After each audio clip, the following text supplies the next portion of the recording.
Ya, hari ini kita kuliah penalaran hukum dan kita kedatangan pengajar tamu yang luar biasa pengalaman dan ilmunya, dan kita semua berharap bisa memberikan inspirasi nggak hanya buat teman-teman mahasiswa tapi juga buat kita semua yang ada di sini, pengajar dan teman-teman lainnya. Saya kira nggak usah dikenalin lagi ya, Prof. Mahfud. Lengkapnya seperti apa saya kan sudah cukup tahu, dan yang pasti pengalaman beliau di Mahkamah Konstitusi lah yang akan banyak kita coba gali dalam konteks penalaran hukum. Dan Prof. Mahfud ini kan Ketua Mahkamah Konstitusi yang kedua ya, dan sebelum itu kan beliau juga memang guru besar yang sudah banyak sekali pengalamannya, terutama saya tadi malam kebetulan baru baca bukunya karena lagi gali bahan kuliah untuk HTN penalaran hukum, terutama tentang politik hukum. Prof. Mahfud banyak nulis, dan juga tentu tentang hukum tata negara. Nah, biasanya kan kita kuliah jam 1 sampai jam 15.30. Tapi hari ini kita sesuaikan sedikit saja karena kami sangat ingin Prof. Mahfud bisa bergabung dengan kita, maka kita sesuaikan sedikit. Waktunya kurang lebih 1 jam, kalau lebih boleh sekali, tapi dialokasikan kurang lebih 1 jam, Prof.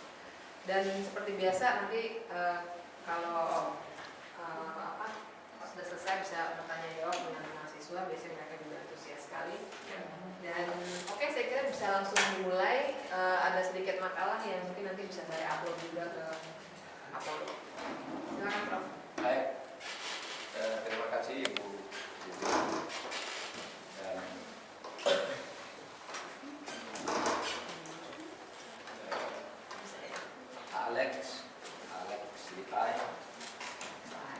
Alex Lai.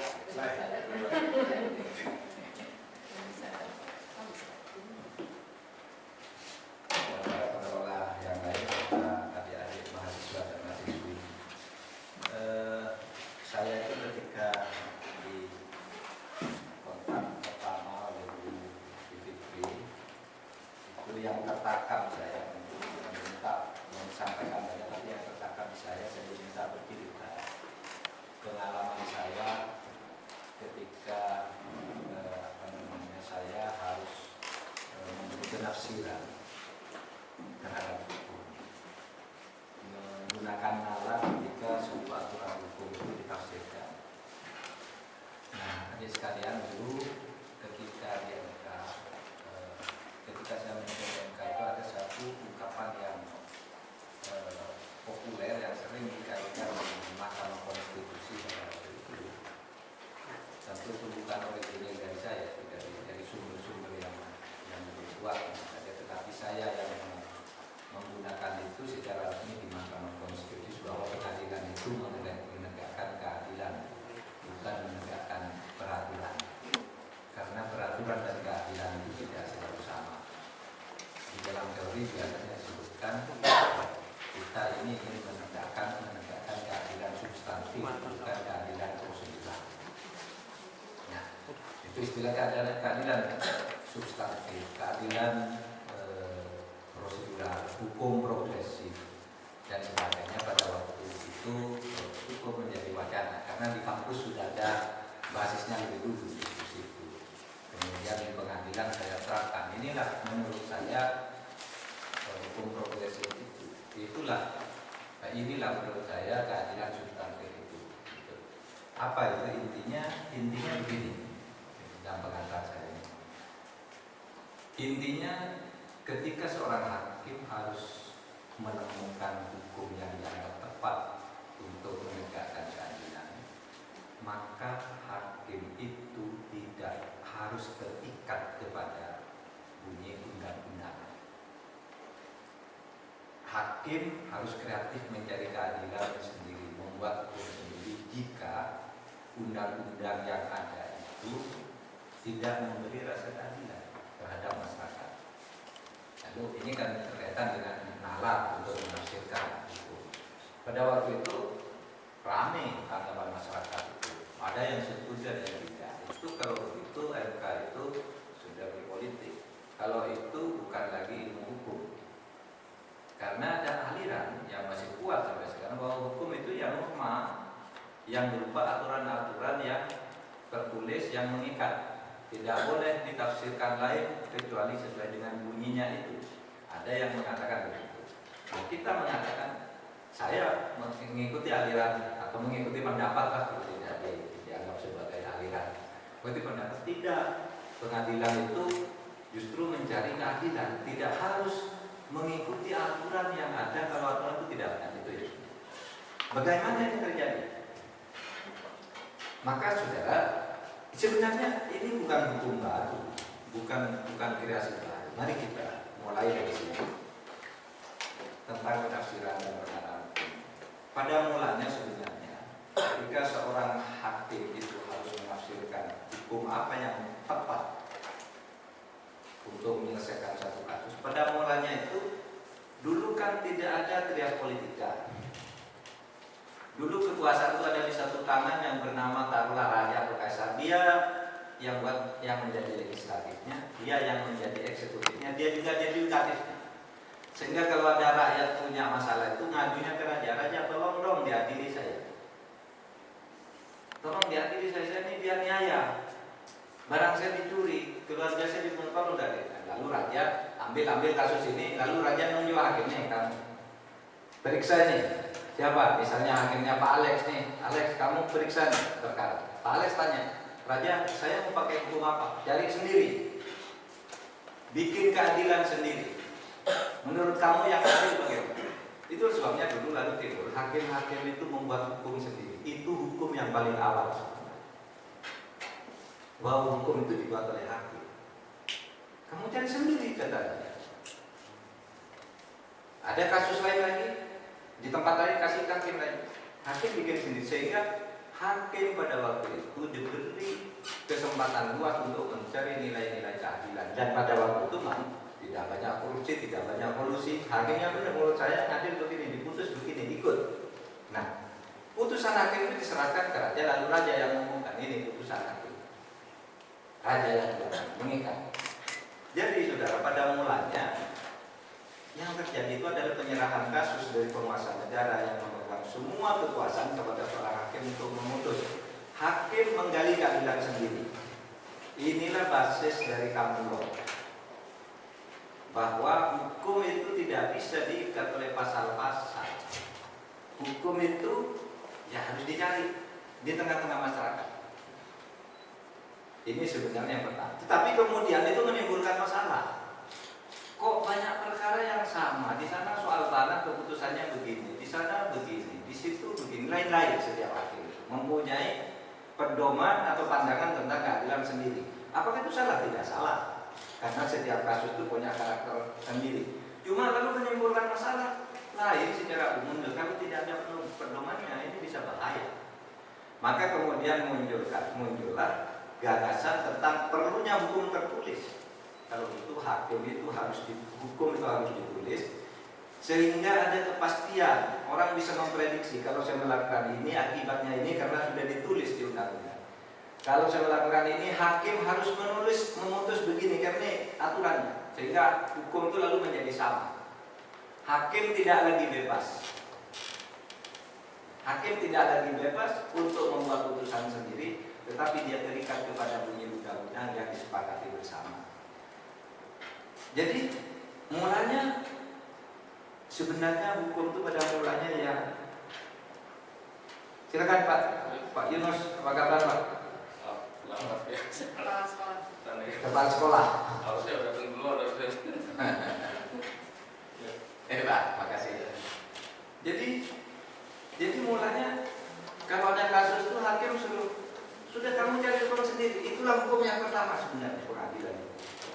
Itu sebabnya ketika orang bicara hukum progresifnya Sajipto Raharjo, Pak Sukanjo itu bilang hukum progresif itu bukan hukum baru, itu hukum lama yang lebih lama daripada hukum yang baru itu. Sekarang dimunculkan lagi, bukan progresif sebagai penemuan baru. Dulu memang sudah begitu pada awalnya hukum. Hakim tidak terikat pada undang-undang, tapi mencari keadilan sendiri karena undang-undangnya belum ada. Lalu menimbulkan keributan. Lalu gimana sih kalau ada kasus gini ribut? Di sana putusannya sana-sana. Kalau saya kena kasus saya ikut yang mana? Apa yang sana, apa yang sana, apa yang sana. Takutnya kan beda-beda. Tergantung siapa yang ditunjuk oleh raja, gitu. Nah, maka muncullah gagasan di dalam hukum baru itu. Kalau itu kita buat civil law. Hukum itu harus ditulis. Maka muncul paham legisme bahwa yang dikatakan hukum itu adalah apa yang ditulis. Kalau tidak ditulis di undang-undang itu bukan hukum. Itulah munculnya adalah legisme. Hakim memutus sekarang harus ikut undang-undang. Rakyat kalau mau bertindak tahu ini hukumnya. Kalau kamu melanggar ini, prediksi akibatnya ini. Nah, itu sejarah munculnya hukum tertulis sebagai pedoman penafsiran oleh hakim dan bukan oleh hakim. Nah, saudara, kemudian apa maksud sebuah hukum yang sudah tertulis itu? Menimbulkan masalah lagi. Kok tulisannya begini, apa sih maksudnya? Ini pun bergenerasi, berpuluh-puluh tahun berjalan hukum tertulis seperti ini. Orang menafsirkannya beda lagi. Kalau tadi hakim boleh sendiri-sendiri, sekarang sudah dibuat pedoman, tapi sudah ada pedoman, timbul masalah lagi. Apa maksudnya ini? Misalnya begini, apa maksud sebuah hukum yang sudah ditulis? Kadang-kala masih juga menimbulkan perbedaan. Kadang-kala juga masih sudah ditulis resmi, menimbulkan perbedaan. Maka timbullah ilmu atau berbagai metode untuk menafsirkan. Kalau itu ayo dong kita tafsirkan. Ini yang saya baca di silabus ini. Maka ada penafsiran. Oh, kalau ditafsirkan secara gramatik, kalau bunyi kalimatnya begini, tidak ada tafsir lain kecuali ini begini. Misalnya, kalau orang membunuh, barang siapa mengambil barang orang lain dengan cara melawan hukum dan dengan maksud dimiliki, maka dia mencuri. Nah, itu mencuri. Kalau dalam unsur itu bunyinya jelas. Tapi tidak semua masalah itu jelas. Bisa juga masalahnya jelas pada waktu itu, tapi berubah situasinya. Maka muncul cara penafsiran lain. Misalnya begini, hak asasi manusia misalnya. Saudara tahu hak asasi manusia itu sudah dimuat di Undang-Undang Dasar. Misalnya ada satu pasal yang mengatakan hak untuk hidup, hak untuk diberlakukan tutur 8 berdasar hukum yang berlaku. Hak untuk beragama adalah hak yang tidak dapat dikurangi dalam keadaan apapun. Itu artinya tidak bisa dikurangi. Tetapi ada pasal lain, itu pasal 28H. Ada pasal 28J yang menyatakan hak asasi manusia apapun itu bisa dikurangi kalau untuk melindungi hak asasi orang lain, untuk melindungi nilai-nilai moral, nilai-nilai agama, untuk melindungi ketertiban umum misalnya. Maka kemudian timbul penafsirannya kalau gramatik ini tidak bisa. Maka timbul penafsiran sistematik. Karena ini ada di urutan terakhir dari keseluruhan hak asasi, maka Mahkamah Konstitusi waktu itu Pak Jimli mengatakan kalau begitu hak asasi manusia itu apapun itu bisa dikurangi. Meskipun ada pasal hak asasi tertentu tidak bisa dikurangi. Itu namanya penafsiran sistematik. Satu pasal dikaitkan dengan pasal lain lalu dicari apa ini tafsirnya. Karena soal hak asasi misalnya, apakah hukuman mati itu boleh atau tidak? Nah, kalau baca pasal 28H tidak boleh. Tapi kalau pada pasal 28J boleh. Gitu.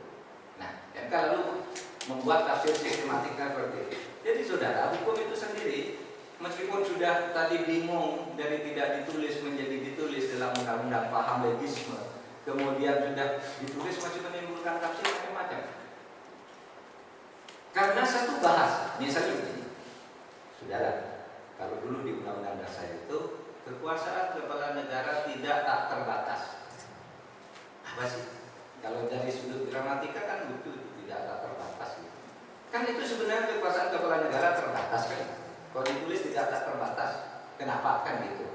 Nah, itu harus diartikan misalnya. Oh, situasi pada waktu itu sebenarnya tidak tak terbatas. Itu kalimat aslinya kekuasaan kepala negara tidak absolut. Absolut itu kan tidak terbatas, lalu diganti pada tidak tak terbatas. Sebenarnya tidak absolut. Itu bahasa grammar. lagi yang akhir-akhir ini sedang menarik. Nanti bisa ketemu bahwa apa yang secara gramatik benar pada saat dibuat belum tentu benar ketika diterapkan di lapangan. Itu saja. Sehingga yang ditulis itu lalu memerlukan penafsiran. Maka muncul tadi penafsiran hukum, penafsiran gramatik, penafsiran historis. Misalnya historis itu kan dari isinya, konten yang sebenarnya. Ya. Kenapa pasal ini berbunyi begini? Kalau dibaca macam-macam gitu, ini tidak jelasnya apa maksudnya. Cari dulu sejarahnya gimana. Terjadi perdebatan begini. Oh, ini kesepakatan dari pandangan A dan B, muncullah itu namanya tafsir historis. Tapi juga ada tafsir yang teleologis. Gitu. Sosiologisnya pada saat dibuat begini, tapi sekarang udah beda situasinya. Lain lagi penafsiran hakim. Nah disitulah saudara, nanti soal-soal itu tentu metode-metode ini akan dijalani. Tapi saya akan mendalami tadi yang pertama yang banyak dikembangkan di MK itu. Nah, gini, di dalam praktek di pengadilan ya, bukan di akademiknya. Saya cerita pengadilan, pengalaman saya. Di dalam praktek di pengadilan, metode penafsiran tersebut diterapkan untuk menerapkan dan menegakkan hukum melalui vonis hakim. Waktu saya di MK itu, kalau kasus seperti ini nih, apa bunyinya? Kalau misalnya saya tanya ke Pak Sotiki, menurut Anda gimana? Pak Sotiki itu menafsirkannya selalu dari sudut filosofis. Filosofinya begini. Kalau Bung Arya, dia ahli ilmu perundang-undangan sistematis. Jadi tidak ada satu tafsir untuk satu kasus. Itu bisa metode penafsirannya macam-macam dari satu kasus. Kalau saya tanya Pak Ali misalnya yang suka pada bunyi kalimat, dia kalau dari bahasa begini Pak. Ada lagi nafsirannya. Kalau politiknya Pak Akil, Pak begini nih politik. Jadi didekati dari berbagai macam lalu kita ambil. Jadi keputusannya begini. Oleh sebab itu kadang-kala harus ada yang dissenting opinion. Tapi ada yang substansinya ketemu, ditafsirkan dari ilmu manapun yang 9 cara menafsir itu, dikepung dari apapun, ketemu pada hal yang sama, maka keputusan hakim itu menjadi bulat. Tapi kalau enggak, saya tidak setuju itu. Karena pendekatan saya lain cara menafsirkan. Dan menurut saya keyakinan ini sudah disetting. Gitu.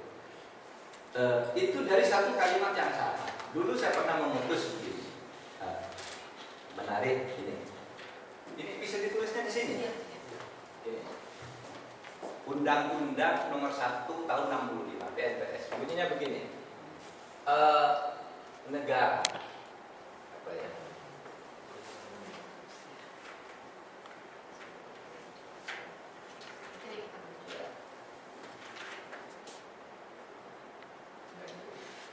Negara melindungi dan menghormati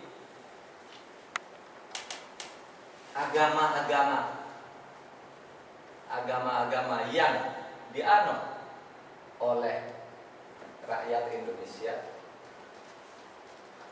seperti itu ditulis Islam, Katolik, Kristen,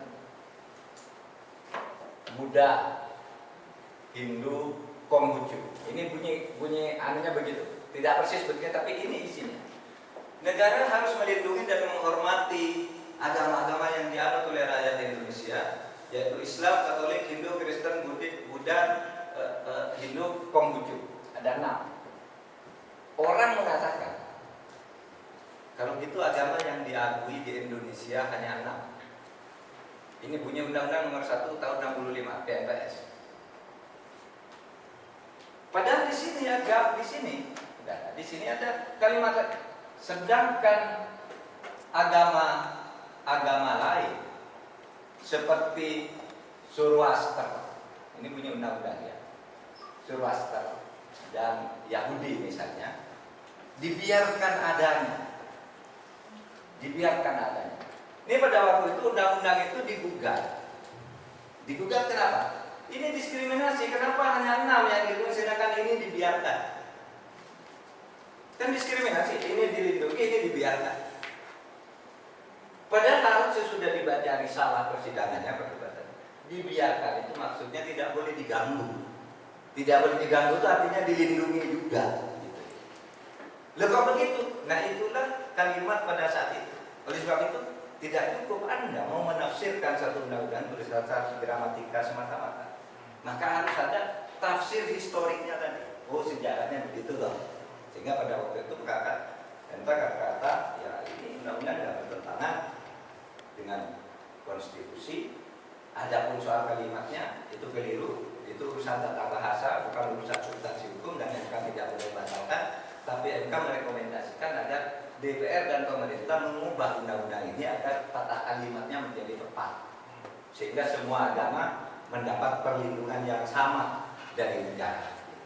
Itu kan cacat itu, dan pada saat itu yang buat Presiden Soekarno, Presiden, supaya diingat waktu itu belum ada ejaan bahasa Indonesia yang disempurnakan. EYD itu kan baru ada tahun 73, ketika Anda semua belum lahir. Saya masih kecil. Nah, itu bahasanya jauh sebelum ada ejaan bahasa Indonesia yang disempurnakan. Tapi kita tahu di salah persidangannya dulu maksud Bung Karno itu begitu. Semua agama itu dilindungi.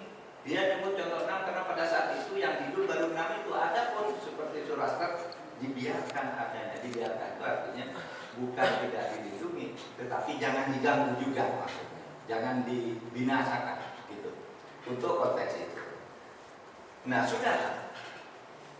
Dalam itulah ya penerapan dan penegakan hukum oleh hakim di dalam kasus konkret. Jadi bisa bermacam-macam pendekatan. Tadi saya katakan kemudian ada pertentangan ketika saya dulu menjadi hakim MK itu MK itu tidak boleh dong membuat putusan di luar undang-undang. Karena apa? Gunanya ada undang-undang. Tapi yang lain mengatakan ya justru adanya MK itu untuk mengerti undang-undang. Gitu. Terjadi pertentangan. Sehingga saya menurut sendiri, kalau yang diperdebatkan soal konsep negara hukum, konsep negara hukum itu sendiri sebenarnya lahir dari cara menemukan dan menegakkan hukum. Jadi negara hukum itu lahir cara menemukan hukum itu gimana sih? Cara menegakkan hukum itu gimana sih? Maka lahirlah dua aliran tadi, aliran besar meskipun ada yang 4 yang tetapi yang kita perdebatkan ini yang progresif dan tidak progresif itu kan ada 2. Pertama, negara hukum yang istilahnya disebut Reksta. Yang satu the rule of law. Itu bukan sekedar perbedaan istilah, bukan perbedaan bahasa, satu bahasa Inggris, satu bahasa Belanda. Itu memang beda Reksta dan the rule of law itu. Karena kadang-kadang orang mengatakan ini kan negara hukum. Negara hukum itu macam-macam, tidak sembarangan. Ada artinya sendiri-sendiri. Ketika Anda berpidato, Indonesia adalah Reksta, itu lain artinya dengan ketika Anda mengatakan kalau menurut the rule of law itu beda. Meskipun bahasa Indonesia sama hukum, konsepnya itu beda. Begini, kalau Reksta yang hidup dan dikembangkan di negara-negara Eropa kontinental, titik beratnya itu bahwa yang dimaksud hukum itu adalah hukum tertulis. Benar dokumen-dokumen tertulisnya, maka hakim memutus berdasarkan itulah keadilan. Legisme maksudnya apa? Maksudnya untuk kepastian. Kalau Anda sudah punya sertifikat, saya sudah punya sertifikat keluarkan oleh BPN, Anda peduli. Anda sudah punya sertifikat, bagaimana Anda mendapatnya? Apakah mencekik, paksa, buat atau apa? Pokoknya pengadilan kamu dapat ya. Sudah, ini sah, yang pejabatnya sah, isinya sah, sah kamu. Demi kepastian. Tetapi beda kalau Anda mengatakan negara hukum itu sebagai the rule of law. The rule of law itu tidak harus percaya kepada undang-undang. Maka saya sering katakan begini. Jadi katakan, saudara, kalau di negara-negara yang negara hukumnya itu dikuasai oleh pikiran Reksta, maka hakim yang paling adil itu adalah hakim yang paling pandai menemukan dalil-dalil hukum untuk memutus. Tapi kalau Anda bila negara hukumnya terlalu hakim yang paling adil itu adalah hakim yang paling mampu melanggar undang-undang agar tidak menegakkan undang. Saya punya hukum sendiri yang lebih adil. hakim yang bagus itu hakim yang melanggar undang-undang. Saya katakan begitu ekstrim, maksudnya biar mengerti aja, maksudnya sebenarnya tidak, nanti di bawah tidak. Saya ingin katakan, hakim yang baik itu kalau mau melanggar undang-undang karena hukum jelek, saya punya tafsir lain yang lebih sesuai dengan denyut kehidupan masyarakat. Inilah keadilan. Nah, itu kalau betul. Nah, saudara, keduanya sama-sama bagus, tapi sama-sama punya kelemahan. Apa kebagusannya? Bagusnya The rule of law itu memberi kewenangan kepada hakim untuk mencari keadilan yang benar. Bunyi undang-undang gitu. Seperti dulu saya membuat itu kata undang-undang. Kalau Anda mau memilih dalam pemilu, Anda harus tercantum di dalam DPT, daftar pemilih tetap. Kalau tidak tercantum di dalam DPT, Anda tidak boleh milih. Ya, saya katakan waktu bunyi undang-undangnya begitu. KPU-nya tidak berani keluar dari itu. Padahal pada waktu itu gawat sekali. Pak Wiranto sebagai calon wakil presiden dan Yusuf Kala mengatakan, nah pemilih saya ini belum ada di DPT. Kalau pemilu dilaksanakan saya pasti kalah. Prabowo dan Megawati juga, pokoknya kalau dalam 2 hari ini pemilih saya belum masuk di DPT, saya mengundurkan diri dari pencalonan. Bayangkan waktu itu pencalonan tidak ada mekanisme mengundurkan diri, sudah calon lalu mundur gitu. Lalu gimana pemilunya? Kalau dilaksanakan rakyat bisa berkelahi. Calon saya sudah mundur, kok masih pemilu? Sehingga pada waktu itu saya membuat putusan yang melanggar undang-undang. Siapa saja yang punya paspor dan KTP datang ke tempat pemilihan suara. Ini perintah MK. Selesai. Coba kalau pada waktu itu tidak ada hakim yang berani melanggar undang-undang ini, bisa terjadi perkara yang besar dan mungkin chaos luar biasa saat itu. Nah, itu contoh. Bagusnya dari kebebasan hakim untuk keluar dari undang. Tapi juga saudara, ada bagusnya kalau juga berpedoman pada undang-undang. Agar tidak undang-undangnya gini, kok kamu mau apa lagi? Undang-undang ini kan kesepakatan. Itu bisa. Nah, saya beri contoh yang dramatis. Dulu di Indonesia ini waktu saya masih mahasiswa, mungkin untuk mahasiswa itu waktu kasus Sengkon Karta belum ya. Kalau Pak Alex saya kira sudah dengar. Pak Yunus Hussein sudah dengar. Jadi begini, Sengkon dan Karta ini saudara dimasukkan penjara dengan tuduhan membunuh Juragan Sulaiman dan istrinya dan pembantunya dan membunuh. Sesudah terbunuh, polisi menangkap Sengkon dan Karta. Di pengadilan Sengkon dan Karta dinyatakan kamu bersalah karena telah membunuh keluarga Sulaiman. Karena buktinya apa? Ya, sebelum keluarga Sulaiman itu terbunuh, kamu bertengkar. Semua orang kampung tahu kamu nuding-nuding. Awas kamu juga mentang-mentang saya bunuh kamu. Tahunya mati benar. Tengah malam. Dihukum, dia tidak punya pembela, dihukum. Sesudah 6 tahun di penjara, ada seorang perampok besar namanya Gonil ditangkap, masuk penjara. Lalu ketemu dengan Gonil bercerita, kamu kenapa dihukum dia? Saya dituduh membunuh. Bodoh, kamu yang bunuh itu saya, kata si Gonil. Di penjara. Saya yang bunuh. Diproseslah, sesudah itu lapor. Ternyata salah membunuh Sengkon dan Karta. Tapi salah seperti itu tidak apa-apa. Yang menarik itu pada waktu itu sudah jelas Gonil melakukan pengakuan, saya dihukum, saya membunuh Sengkon tidak membunuh. Itu tidak langsung dikenalkan Sengkon Karta. Tidak bisa. Apakah hakim yakin bahwa Karta tidak membunuh sekarang? Tapi menurut undang-undang ini harus ada dulu pengujian melalui PK, pengajuan PK. Jadi diperiksa kembali dulu, dari didaftarkan dulu 14 hari periksa administrasinya, lalu disidangkan, dikirim ke Mahkamah Agung, lalu divonis, baru boleh keluar. Orang tidak salah hanya disuruh nunggu prosedur. Adil tidak adil begitu diketahui sudah dihukum 6 tahun tidak benar, sudah pada hari diketahui masih ditunda lagi sampai berbulan-bulan karena undang-undang mengatakan harus lewat ini dulu. Bukan diperiksa, dibentuk majelis hakimnya, nanti dibawa ke Mahkamah Agung memutus, selesai, kan lama. Itu prosedur, itu reksta.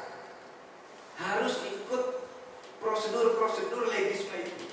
Nah, sementara saya beri contoh, ada contoh yang luar biasa. nonton di film, tapi ini sangat benar. Gini, seorang seperti Sekon Dalkata di Amerika, George, diajukan ke pengadilan. George, itu orang terbunuh kau yang bunuh. Gimana bunuhnya? Kamu sorenya bertengkar sama Sekon Dalkata itu. Kamu bilang mau bunuh. Ada orang melihat dari jauh bahwa kamu nuding-nuding mau bunuh, tiba-tiba mati benar itu. Tergorok lehernya dari pisau dari kiri ke kanan ini, berarti digorok dari belakang gitu. Nah, namanya ini film untuk menjelaskan bahwa sistem common law itu lebih bagus dalam hal tertentu. Lalu di sidang itu begini, sidang itu sudah diperiksa semua, juri itu sudah menulis bahwa si John ini salah. Ini salah. Bagaimana kata hakim? Sudah nulis ya, sebentar lagi putusan ditulis, putusannya apakah ini John ini salah atau tidak. Nanti kalau sudah salah saya menentukan hukumannya, kata hakim. Begitu juri sudah menulis salah cuma belum diangkat, pengacaranya itu dapat telepon. Itu katanya, itu pilihanmu itu tidak salah. Kamu minta sidang ditunda 5 menit dulu, tunda 5 menit. Saya beritahu bahwa pilihanmu tidak salah. Lalu kepada hakim yang mulia, tolong sidang di skor dulu 5 menit. Ada apa tadi? Ini ada bukti penting menyangkut hak klien saya, menyangkut hanya itu. Dan ini akan menentukan benar tidaknya perkara ini. Satu, hakim mengatakan, oke, 5 menit skor kamu keluar silakan. Barat, coba kalau di Indonesia, no boleh menurut hukum acara pasal sekian, tidak boleh itu. Ini waktunya, kan gitu. Di sana enggak, di negara-negara common law system enggak, relax saja, enggak ada undang-undang melarang sidang dihentikan sebentar, enggak. Keluar itu sudah, begitu keluar itu begini, dapat telepon, yes, itu klienmu enggak salah karena klienmu itu tidak. Dia tidak mungkin menggorok orang dari belakang dengan tangan kanan karena sejak kecil tangan kanannya itu lumpuh. Coba kamu buktikan. Masuk dia ke dalam sidang, bawa tongkat nih, izin di pengacara. Yang mulia silakan sidang buka. Nah, apa yang mau katakan? Saya jangan katakan apa-apa, saya cuma bilang sama Jen, ini tangkap sama John ini tangkap nih. Dilempar tongkat, tangkap dengan tangan kita. Ambil lagi tongkat, nih tangkap lagi. Diletakkan di kanan tapi berputar dia tangkapnya pakai kiri lagi. Sampai 3 kali, akhirnya dia bilang, Bapak Hakim, bukti tadi bahwa John tidak bisa menggunakan tangan kanan itu menjadi bukti bahwa bukan John yang membunuh karena menurut visum dokter ini yang terbunuh ini digorok dari belakang dengan tangan kanan, sedangkan tangan kanan John itu lumpuh. Tidak mungkin dia yang panggil dokter, betul tidak tangannya lumpuh dari sadar lumpuh. Hari itu juga hakim mengatakan John kamu bebas sekarang, hak-hakmu dipulihkan. Keluar dari pengadilan. Tidak pakai hukum acara pasal sekian, nomor sekian, menunggu ini, menunggu tidak ada. Nah, kalau orang tidak salah ya lepas. Itu saudara, segi-segi kebaikan dari bagaimana menafsirkan hukum, mencari nalar hukum itu, ya, dari fakta-fakta di lapangan. Kalau Anda gunakan legalisme, bagus nggak? Bagus. Karena di situ menjadi fakta. Menggunakan common law yang tidak pakai terlalu rigid. Seperti MK itu kata, kita nggak mau terlalu dibilang benar-benar kita terobos saja gitu waktu saya itu bagus juga dan mendapat sambutan dari masyarakat. Ketika misalnya saya dulu nyetel kasus yang melibatkan Mbak Yunus Hussein juga, kasusnya Susno 2 ingat Pak? Ketika saya menyetel anggota, wah ribut nggak boleh dukung acara apa yang kau nyetel kasus ini. Menguji undang-undang mulai punya pasal kok dikaitkan dengan rekaman. Saya bilang waktu itu, ini kan urusan hakim. Tidak ada di undang-undang hakim kok nyetel kaset di depan persidangan. Saya bilang, tidak apa-apa, kita setel untuk tahu apakah benar ini terjadi atau tidak. Dan itu benar. Saya juga Pak Yunus Hussein diteror. Ketua KPK itu Pak Hatorangan, sekarang masih hidup. Bilang itu setel telepon saya. Saya usulkan itu kaset tidak. Kenapa? Itu bahaya. Loh, yang nyetel kan yang bukan kaset. Iya tapi KPK bahaya, KPK KPK harus rapat dulu untuk memberi persetujuan. Nggak bisa, ini perintah pengadilan. KPK harus tunduk pada perintah pengadilan. Bapak bawa kaset itu besok, apakah itu akan distel atau tidak, itu urusan saya. Gini aja Pak, telepon aja. Bagaimana kalau besok distel di ruang tertutup? Hakimnya 9, lalu kami yang menjelaskan. Iya boleh, tapi itu keputusannya besok. Tugas Bapak besok atas perintah hakim membawa rekaman penyadapan.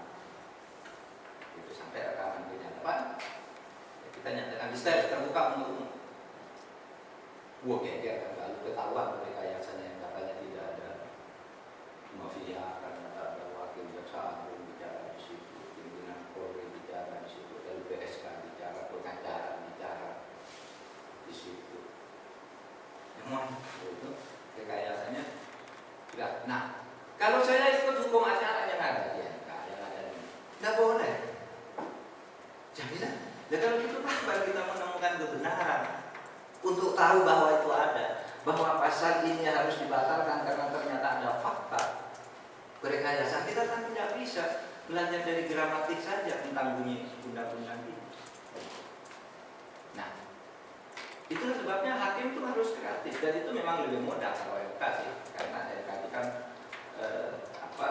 bukan tidak selalu mengadili kasus konkret yang ini ya. Kalau membuat yang mengabstraksi hukum itu lebih mudah, dia akan pengadilan konstitusi.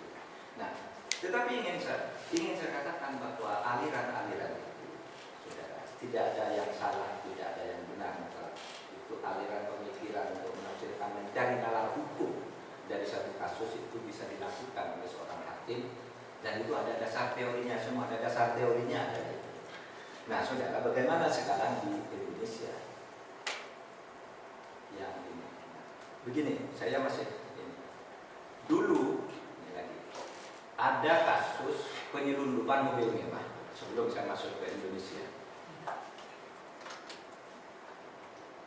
Kasus penyelundupan mobil mewah itu kalau tidak salah tahun 87, karena saya masih jadi asisten dosen, masih muda sekali saya baca koran. Jadi ada mobil mewah diselundupkan dari Jerman. Penyelundupnya satu, tapi alamatnya dua. Yang satu dikirim ke Cirebon, yang satu dikirim ke Surabaya. Perusahaannya beda. Tangkap dua-duanya. Saudara, yang di Surabaya itu dibebaskan. Kenapa? Kata hakim di Surabaya, ini dokumennya ini sah. Pengiriman dokumen begini sudah lewat pihak begini sudah ada nih, dokumen semua tercatat dan benar. Tapi di Cirebon dihukum 7 tahun. Padahal ini pengirimnya perusahaannya satu, cuma beda yang besar. Dihukum, yang di Cirebon mengatakan ini meskipun dokumennya benar, tetapi substansinya salah. Ini pasti ini penyelundupan. Nggak mungkin dong, mobil sebegini masa bayarnya sebegini, baju kayak begini. Di Surabaya ini udah benar, ini sudah ditanda tangan. Nah, yang di Surabaya itu menganut Rekstad. Ini bukti formalnya sudah pernah. Tapi yang di Cirebon itu menganut common law. Saya tidak percaya bukti formal ini bohong, ini pasti ada permainan. Dihukum 7 tahun. Kasus yang sama, hakim berbeda, dihukum 7 tahun. Sama-sama mempunyai dasar. Gitu. Maka gimana sih kunci kebenaran itu? Ya, sebenarnya tidak diteori di hati nurani. Ya, hakim itu kan tahu gitu, baca wah ini yang bohong, ini yang benar kan. Begitu tahu kan hakim itu hati nuraninya berbisik. Gitu. Nah, kadang-kadang hati nurani itu yang di luar tidak ada. Itu masalahnya. Nah, saudara sekalian, Indonesia sekarang, saya akan lebih spesifik Indonesia. Mencari tafsir hukum Indonesia itu begini. Indonesia itu negara hukum. Saya ingin menekankan kepada saudara bahwa Indonesia itu negara hukum, bukan Rekstad. Ini masih banyak orang itu tidak tahu. Ini kan Rekstad, Rekstad. Kata Rekstad itu sudah dihapus secara resmi dari tata hukum Indonesia pada tahun 2002. Jadi sejak amandemen Undang-Undang Dasar itu kita tidak lagi mempunyai penjelasan. Penjelasan itu disepakati ditiadakan dari Undang-Undang Dasar, tetapi isinya yang bersifat normatif dipindah ke dalam pasal-pasal. Nah, Kata Rekstad itu ada di penjelasan. Normanya dipindah ke dalam pasal 1 ayat 3. Bunyinya Indonesia ialah negara hukum titik. Tidak ada Rekstadnya. Kalau dulu ada Rekstadnya, ada dalam kurung Rekstad. Sekarang tidak ada Rekstadnya. Saudara baca nanti di rumah atau buka di Google. Nah, itu dia. Artinya apa? Artinya Indonesia sebagai negara hukum itu menganut prismatika. Prismatika itu dulu diteorikan oleh Frederiks, ya. Satu gabungan, ya, penggabungan unsur-unsur yang baik dari dua sistem, dua teori, dua metode yang saling bertentangan, tapi unsur baiknya disatukan, dipertemukan di tengah, itu namanya prismatika. Dan Indonesia itu adalah menganut sistem prismatika sehingga menghapus istilah Rekstad, tetapi juga tidak memunculkan secara eksplisit istilah berulang. Ya, negara hukum Pancasila. Di mana negara hukum Pancasila itu menurut saya dasar dari sumber hukum progresif. Bung Karno pada tanggal 10 Juli ada 10 Juli 20 tahun 1945 di depan sidang di PKI itu dijatuh. Saudara-saudara anggota UPK yang terhormat, saya minta maaf karena saya telah melanggar prosedur. Nanti saudara naskah percetakan. Saya minta maaf karena saya melanggar prosedur. Kenapa? Saya telah membentuk panitia 9. Seharusnya yang berhak membentuk panitia 9 itu adalah BPPK, tapi karena waktu itu gawat, darurat, saya undang 9 orang. Terbentuklah panitia 9 menyusun Piagam Jakarta. Jadi yang saudara pelajari Piagam Jakarta itu dibentuk oleh panitia 9 yang dibentuk oleh BPPKI ditunjuk karena sidang itu salah. Yang benar itu tidak pernah dibentuk panitia 9 itu secara spontan diundang oleh Bung Karno karena Indonesia pada waktu itu sudah merdeka. Perang Dunia II meletus, Indonesia harus merdeka dan harus ada rumusan bersama. Maka Bung Karno saya minta maaf. Saya melanggar prosedur membentuk panitia 9 dan melahirkan Piagam Jakarta, dan tolong Piagam Jakarta ini diterima dulu, soal nanti salah atau apa nanti kita sudah merdeka bicarakan. Tapi yang penting kata Bung Karno pada waktu itu, bagi saya prosedur-prosedur formal, aturan-aturan itu harus dibuang ke tempat sampah kalau menghambat kita, kalau menghambat kita untuk maju. Oleh sebab itu saya langgar aturan.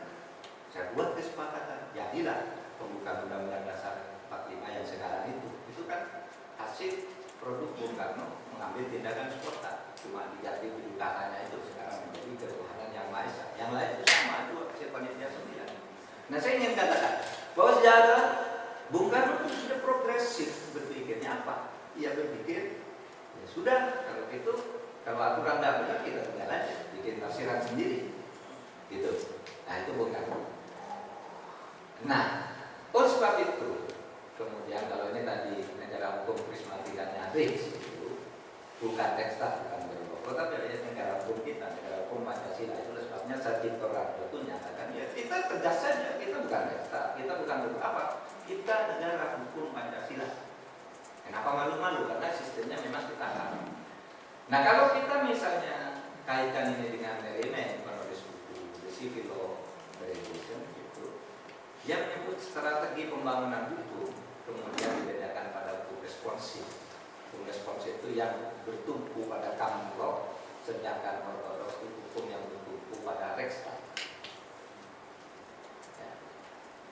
Nah, sekarang bagian-bagian akhir untuk selanjutnya kita lihat munculnya hukum responsif.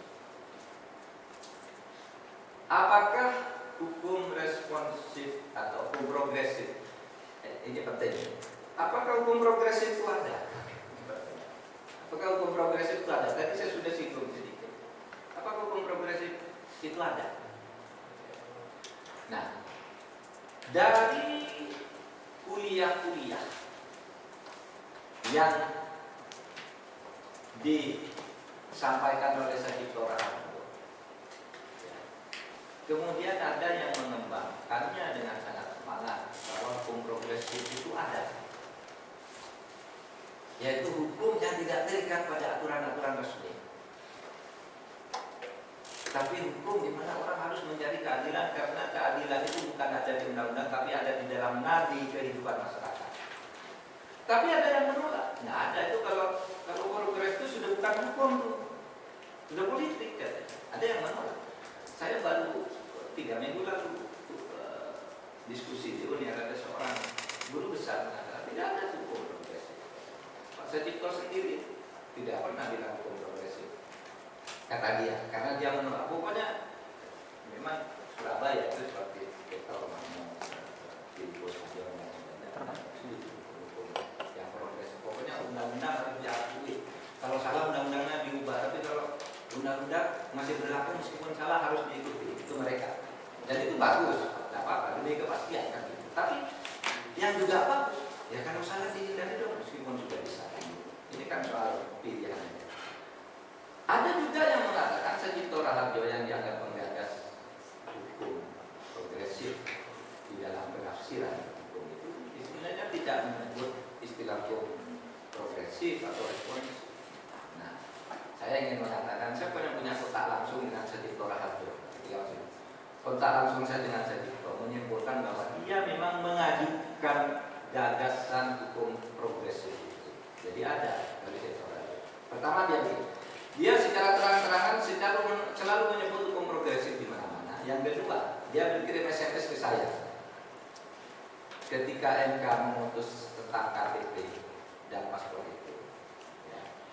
Dia menulis SMS ke saya bangga dengan Mahkamah Konstitusi dan para hakimnya yang mengerti betul bagaimana hukum progresif itu ditegakkan di Indonesia. Lalu apa yang di-SMS-kan ke saya benda itu, dia tulis lagi di Harian Kompas 25 Juli tahun 2009. Yang dia memuji vonis MK itu, vonis hukum progresif yang sangat membanggakan.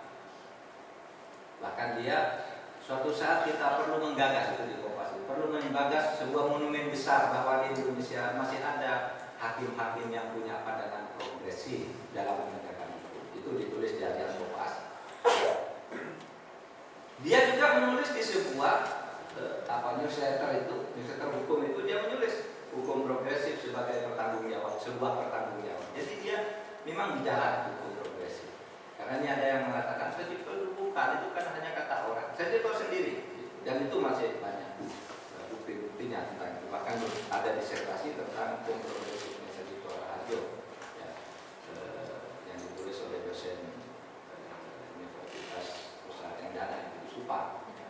Nah, saudara, menurut Sutandio, sejatinya hukum progresif itu ya hukum lama, hukum klasik, tepatnya hukum saat raja-raja yang saya sebutkan pertama di atas tadi.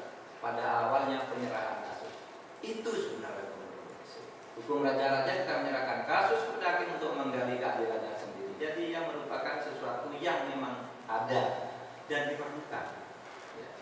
Meskipun bukan satu-satunya yang diperlukan.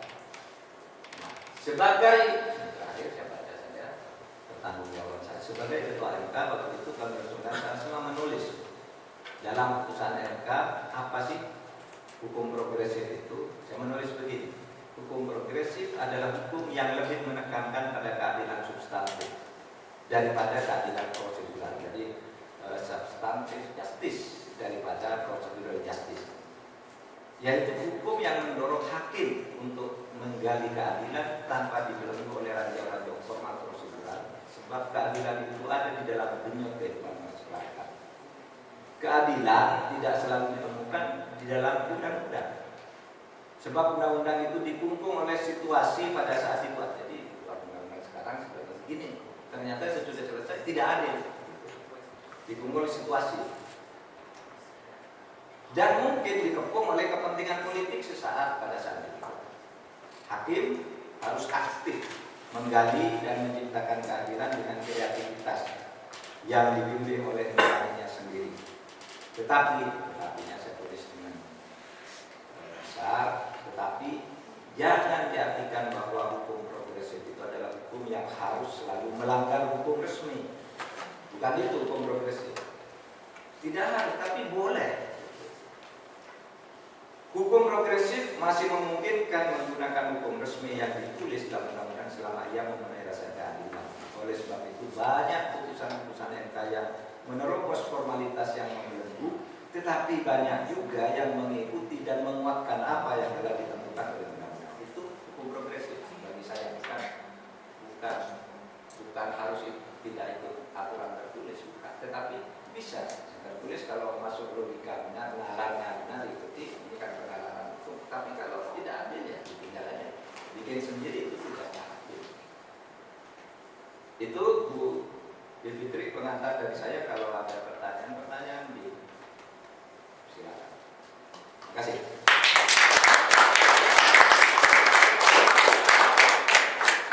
Silakan, ada pertanyaan dari siapa aja, Mas Suswa terutama, tapi yang belakang juga boleh. Dan kami tadi di pengajar sempat bisik-bisik sedikit, kalau Prof ada waktu lebih panjang boleh, kalau nggak 1 jam ya, kalau ada waktu. Oke, silakan, ada pertanyaan? Ada satu di belakang. Silakan aja langsung ya. Ya Pak, sebelumnya kami mengucapkan terima kasih bisa langsung mendengarkan materi dari Bapak. Kami merasa sangat terhormat sekali Pak. Pertanyaan dari saya, nama saya Muhammad Rafi. Ya. Saya sempat membaca tentang putusan PNPS tersebut Pak. Di salah satu amar putusannya disebutkan bahwa Mahkamah tidak memiliki hak untuk membentuk norma baru. Sebagai sebuah alasan untuk Mahkamah Konstitusi tidak melakukan perubahan-perubahan di dalam undang-undang PNPS tersebut. Tetapi di lain kesempatan, seperti di putusan pra-peradilan, Mahkamah Konstitusi justru membuat norma baru dengan mengatakan pasal 77 KUHP sebagai sesuatu yang inkonstitusional apabila tidak terdapat 3 poin H katanya. Nah, di sini kan ada beberapa pihak merasa itu sebagai suatu inkonsistensi, tetapi di pihak lain mengatakan bahwa itu sebagai keadilan. Nah, pertanyaannya bagaimana kami yang calon-calon sarjana hukum ini supaya bisa melatih ke depannya untuk membedakan antara inkonsistensi dengan keadilan tersebut gitu. Bahwa seandainya kami melabrak itu atas nama keadilan gitu. Nah, bagaimana supaya kami bisa melatih sampai hati nurani kami supaya sampai ke tahap tersebut gitu Pak. Terima kasih. Oke. Ketika saya dulu diuji melalui fit and proper test sebagai calon hakim MK, saya mengajukan 10 dalil. Dalil atau rambu-rambu bagi hakim konstitusi. Antara lain MK dan seluruh hakimnya tidak boleh membuat norma, tidak boleh buat aturan. Dia hanya boleh membatalkan aturan. Ini kalimat ini batal, coret. Lalu mencoret lalu mengatur itu tidak boleh. Karena kalau sudah mengatur itu legislatif, padahal kita yudikatif kan. Itu dalil saya yang nomor 1. Tetapi saudara, dari 10 dalil yang saya susun itu, sesudah saya 5 tahun menjadi hakim MK, 4 harus digugurkan. 4 harus digugurkan. Sehingga yang berlaku itu tinggal dalam dalil. Saya tulis itu di dalam beberapa buku saya, kalau mau ya saya sudah lupa tapi apa sih. Nah, salah satu di antaranya, kalau MK tidak boleh membuat norma itu betul, karena dulu Hans Kelsen ketika menggagas Mahkamah Konstitusi ini kan negatif legislature, apa artinya dia hanya boleh membatalkan. Ya, dia hanya boleh membatalkan, tidak boleh membuat. Tetapi suatu saat ada satu situasi di mana ini harus dibatalkan, tapi kalau dibatalkan terjadi kekosongan hukum. Lalu kalau ini dibatalkan cuma dicoret, ini pemerintah mau berbuat apa? Padahal ini sudah ada di depan mata. Kalau harus dibuat undang-undang baru tidak bisa, ini masalahnya sudah mendesak. Maka pada saat itu di zaman Pak Jimli itu dibuat satu putusan yang disebut konstitusional bersyarat. Ini konstitusional dengan syarat diartikan begini. Ini sudah kalau tidak ada ini Tidak bisa, ini inkonstitusional. Banyak kasus seperti itu. Misalnya, seorang yang boleh menjadi anggota DPR adalah warga negara Indonesia yang tidak menjadi anggota partai politik, misalnya. Itu kan aturannya. Nah, kalau ini dibiarkan gimana sih? Dicoret aja nih. Kalau dicoret, lalu gimana nasibnya? Lalu dipilih bersyarat. Kalau ini oleh warga negara Indonesia yang tidak boleh menjadi partai politik, misalnya ditambah selama 5 tahun terakhir, misalnya. Itu syaratnya. Nah, itu namanya putusan bersyarat. Konstitusional bersyarat itu biasanya dibuat oleh MK untuk ikut mengatur, tetapi hanya sekali. Sampai selesainya kasus itu kemudian dibuat oleh pemerintah undang-undang yang resmi. Seperti soal KTP itu kan sebenarnya kan mengatakan ini harus diartikan bahwa orang yang tidak terdaftar di DPT boleh datang dengan membawa KTP dan paspor kalau di luar negeri. Itu sebenarnya kan hanya berlaku di situ pemilu tahun 2009, lalu dimasukkan di undang-undang berikutnya. Biar yang ngatur itu DPR sendiri. Itu. Nah, saudara, ya sekarang agak kacau ya. Peran-peran MK itu dicampur baur antara memutus norma dan memutus kasus. Sudah banyak sering kakak ini apa namanya ya, pemosisian dirinya sebagai hakim norma dan hakim kasus itu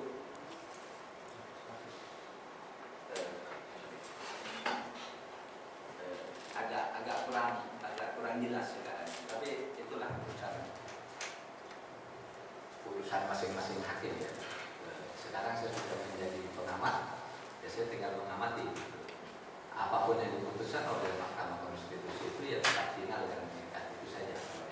Tapi itu macam kalau norma, MK itu tidak pernah membuat norma kecuali dalam pengertian konstitusional bersyarat. Artinya ini bisa dianggap konstitusional, tapi artinya harus begini. Misalnya gini, ya saya lihat.